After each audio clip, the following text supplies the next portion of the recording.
Hello investors and traders, and welcome to the weekly market report with the market guys. I'm AJ Monty. This has been an interesting week throughout the markets where once again our numbers were hit. We've moved right to the forecast points that I put out last Friday, and hopefully each and every one of you had a chance to take the screenshots from each chart so that you can learn more about technical analysis and how valuable it is for it being a forecasting tool. Today I was on a couple of trading chat rooms throwing out some ideas to the folks there, and it's kind of interesting because most people who go in these chat rooms use code names. I don't really know why.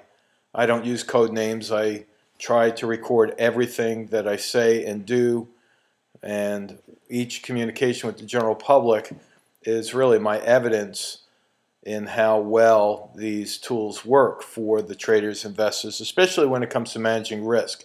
If you look at the Dow Jones Industrial Average through the diamonds, you'll see that last week, right here, this was Friday, I put out an alert that we would move higher in the Dow to test this resistance point, and by Tuesday, we were already at that point. Wednesday and Thursday, we're starting to fall back from that point. And today, this doji is giving us a sign of indecision.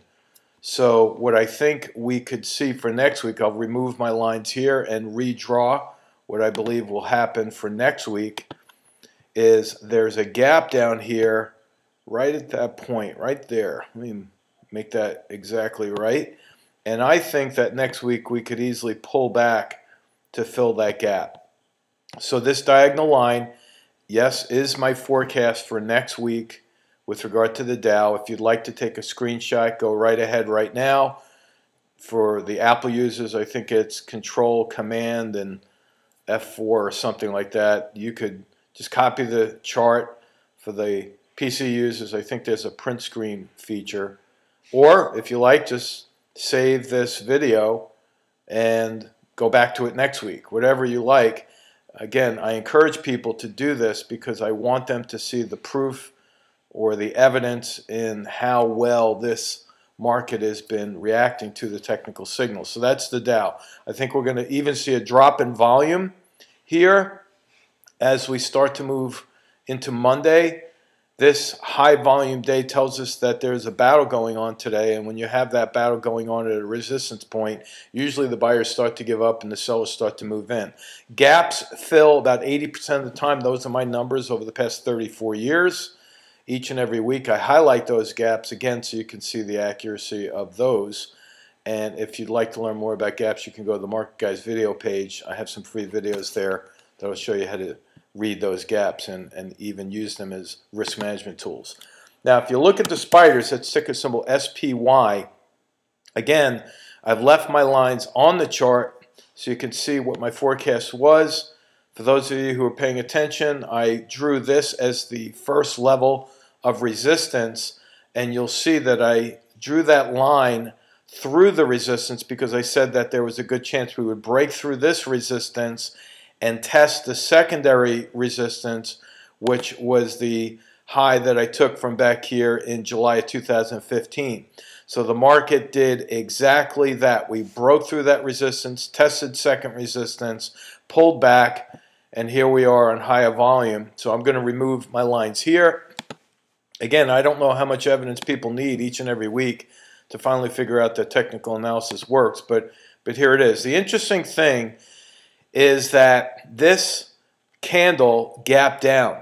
So what could very well happen initially is we can move up to fill that gap, and then we can start moving lower.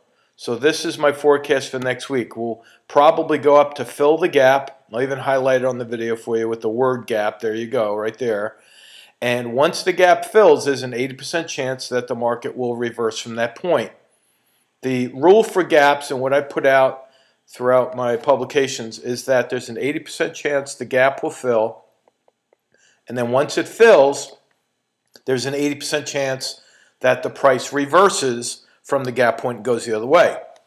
Hence the reason why I have this little hash mark here going up to fill the gap.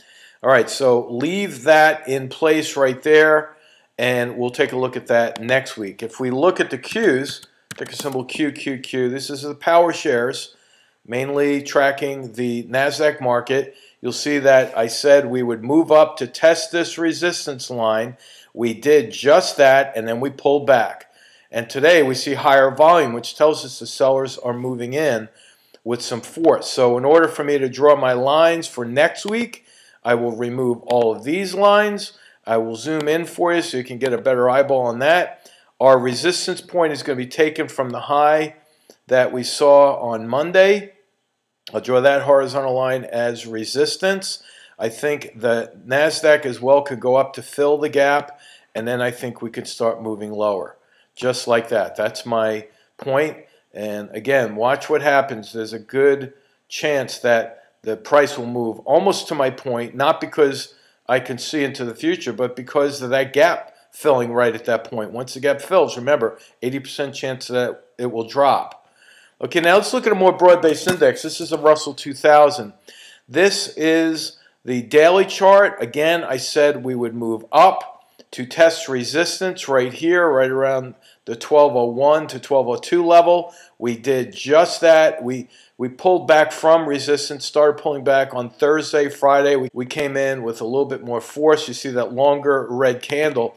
And I think for the Russell 2000, I think we are going to see lower prices. I don't think we're going to rally up like the Qs or the S&P. I think we're going to see that for the Russell 2000. So my point in really giving you these ideas that there's a chance we can go lower is so that if you're long any stocks whatsoever, if you have any long positions and you are exposed to downside risk, well, then you might want to cut down on that risk. You might want to do something to hedge the risk or completely mitigate it, maybe using options. Check with your financial advisor or your broker with that, or you can lighten up on some of the positions. But you can see here, if I go back and look at a monthly chart on the Russell 2000, you see that this is a head and shoulders pattern forming right here.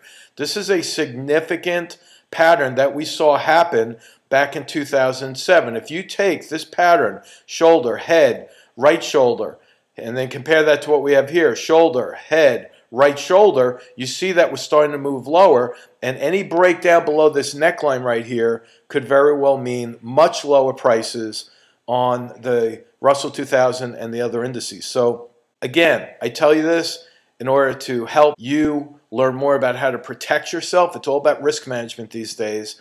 And then from there, you could also learn how to make money on the way down, because you can make money on the way down. There's a lot of inverse bear funds that are even leveraged, and we put those out to our subscribers. So go out there and look at those ideas so that you're not just locked into this buy and hold strategy. Now, if we look at the VIX, this is very interesting because I forecasted the VIX to the T. I said that we would bounce off of the support level. This is Friday right here. And then on Monday, we had a little bit of a spinning top. On Tuesday, we had a bullish engulfing pattern. And boom, right off of that line that I forecasted from last week, that was the support level, we bounced off of that line. And now the VIX is starting to move higher. Now, with that, I'm going to remove all of my lines for the VIX, and this is going to be extremely important for you because my support level for the VIX now is from this low. I'm going to project out right here. Here's the support level. This is a critical resistance point for the VIX. I think initially we're going to pull back on the VIX, very small pullback, and then I think we're going to ramp up and actually break out through that resistance point. Keep in mind that the VIX is inversely related to the S&P. So if we get a breakout of resistance on the VIX, the S&P will most likely break down below support. This is one of the most important leading indicators that I track, along with volume, and hopefully you're going to keep this on your watch list as well. Now, a week from this coming Monday, which is the 20th, we are having an open house Q&A session. You can go to the Market Guys website, scroll down, and you will see a registration link right there. Feel free to browse through some of the recent testimonials that we've put on here. We've added this page so you can see what some of our subscribers and some of our members are going through with regard to their success. If you have something that you'd like to submit to us, feel free, send it to AJ at the Market Guys, and I'll be happy to review that and post it.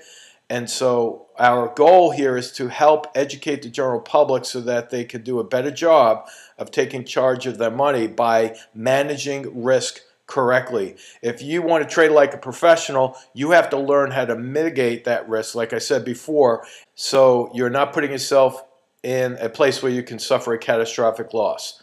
So this is AJ Monty. Once again, thanks for joining. Have a great weekend, and we'll talk to you soon. This video segment is a small part of what the Market Guys offer through their educational products and services. If you are interested in any of our Trade Alert services, or you would like more information about our one-on-one mentoring program, simply contact us at info@themarketguys.com.